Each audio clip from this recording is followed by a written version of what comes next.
ఉన్నదానిలోనే సుఖంగా ఉండు. క్రీస్తు యేసునందు దేవుని ఉన్నతమైన పిలుపునకు కలుగు బహుమానమును పొందవలెనని గురి యొద్దకే పరుగెత్తుచున్నాను.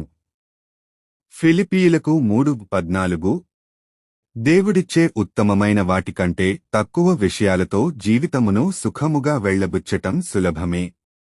మనము ఇంకా బాగా పనిచేయగలమని మనకు తెలుసు, కాని అది జరగకపోతే అనే అనుమానముతో మనము కొనసాగటానికి లేదా సాహసించటానికి పూనుకొనము. అలానే మనల్ని కిందకి లాగుతున్న స్నేహితులతో, వ్యసనాలతో, స్వీయ దయతో ఉన్నదానిలోనే సుఖంగా ఉండిపోతాము. సుఖములో ఉన్న సమస్య ఏమిటంటే నీవు నీ విధిని చేరుకోవటానికి చురుకుగా ఉండవు.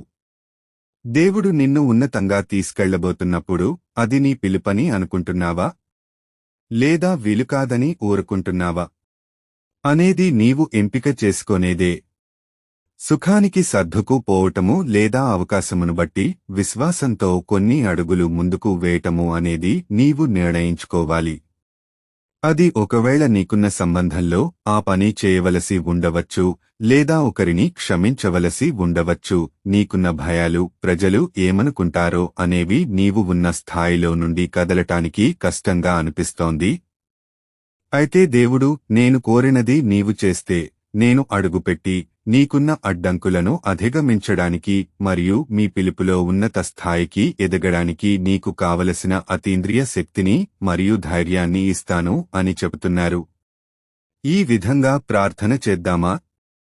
తండ్రి, నన్ను ఎప్పుడూ ఉన్నతంగా పిలిచినందుకు మరియు ఉత్తమ వ్యక్తిగా ఉండకుండా నన్ను ఉంచే ప్రతిదాన్ని పక్కన పెట్టినందుకు మీకు వందనములు. నేను విశ్వాసంతో ముందుకు సాగి మార్పును చూడవలసిన ప్రాంతాలను ఎదుర్కోవడానికి నాకు సహాయం చేయమని వేడుకొనుచున్నాను. మీ సహాయంతో నేను విజయం సాధించగలనని నేను నమ్ముతూ యేసు నామంలో ప్రార్థించుచున్నాను తండ్రి. ఆమెన్. మీకు ఈ వీడియో నచ్చినట్లయితే లైక్ చేయండి.